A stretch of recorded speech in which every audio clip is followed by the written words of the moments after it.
Well, Vijay, that's a very good point. We've just been in government for a month, and having an election in December itself was a bad decision by the previous government, and they must actually take some responsibility of that particular decision that they had the election in December. It's a very busy period for people. People were already affected in the sense that they were not able to plan holidays. A lot of people were stuck in overseas who wanted to plan things in December and January.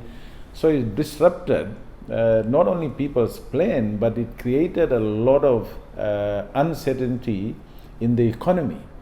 So we had a government sworn in on Christmas Eve, then we had Sunday, then we had two public holidays on Monday and Tuesday. So the government actually came into the office, 2 or 3 days after being sworn in to actually look at what was happening. I obviously came into the office on a Monday, which was a public holiday. Then we had another holiday on Tuesday. So 1 month, and I think the coalition government had started on a very, very good footing. There is a sense of exuberance, there is a sense of optimism. Of course, the people who are not in government, who have lost, have tried to create unnecessary nuisance, I would say. But the government is clearly focused on delivering what the people of this country deserve. I want to say to the people of this country is that we've just been in government for a month, and already through our consultation and dialogue and meetings with stakeholders, we are setting a pathway, we are setting a new style of governance, a new environment, and people, investors, businesses, ordinary people are getting a lot of confidence from the way in which the Honorable Prime Minister has led the government so far. He has provided that calmness, that humility, that vision of what this government is going to do, and we are all part of that. My ministry is a very important ministry, and I intend to do the best job because we have to fix a lot of mess that was left by the previous government. You talked about unnecessary nuisance by those who did not make it to form government, and of course with finance and economy, stability and certainty is important. What kind of signals are you getting when in the past few weeks there have been some statements made, of course police investigations are underway, which is threatening uncertainty or instability? Well, those kind of utterances by somebody who is not even a member of parliament now. I don't know whether he's still the general secretary of the Fiji First Party, because we have to look at the Political Parties Act, whether he participated in the COC. By virtue of that, he would have lost the seat. By virtue of that, he would have broken the law if he still stayed on as the general secretary of the party. But that's another point. The point is this, that this man is now talking about a mini budget.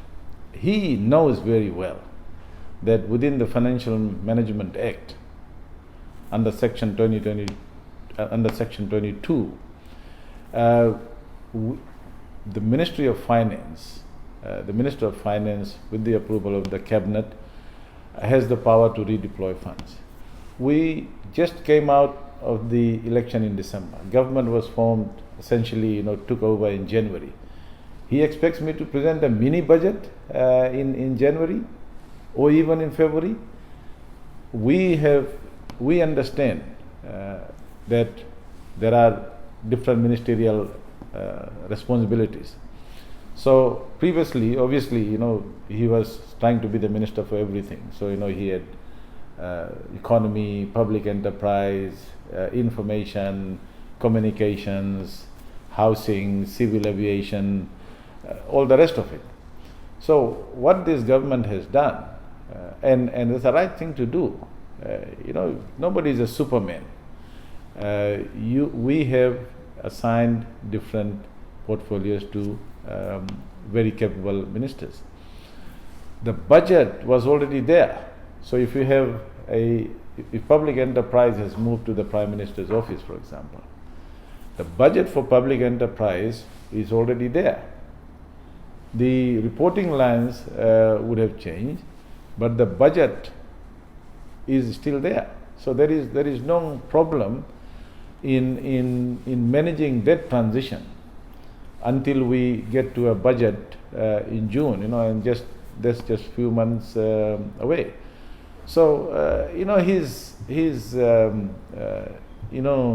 diatribe about mini budget, because he's used to that kind of policy making, haphazard, without thinking.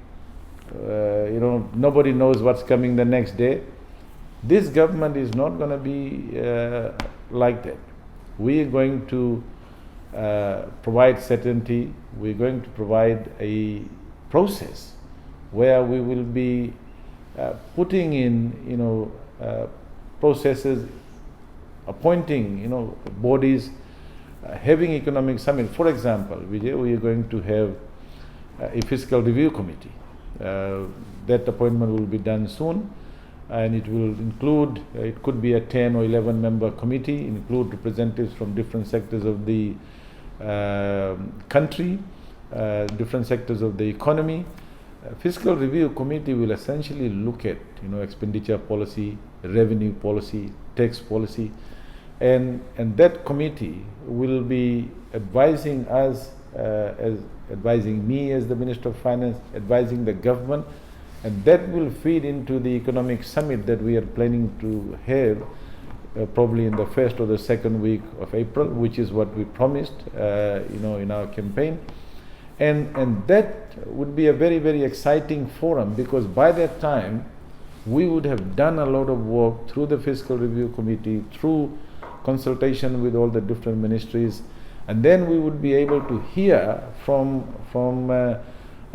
those who would be participating in the economic summit. And we'll have a 2-day economic summit, with thematic areas, with groups discussing, and the government will hear all that. Government will take those discussions through a process, and then when we present the budget in June, it'll be something that people will understand, the businesses will understand, and therefore we have a very different style. So all this thing about he should have had a mini budget. What is he afraid of a mini budget? He knows that it'll make sense, and the business community, the investors, are very happy with that decision, because we are talking to everybody now.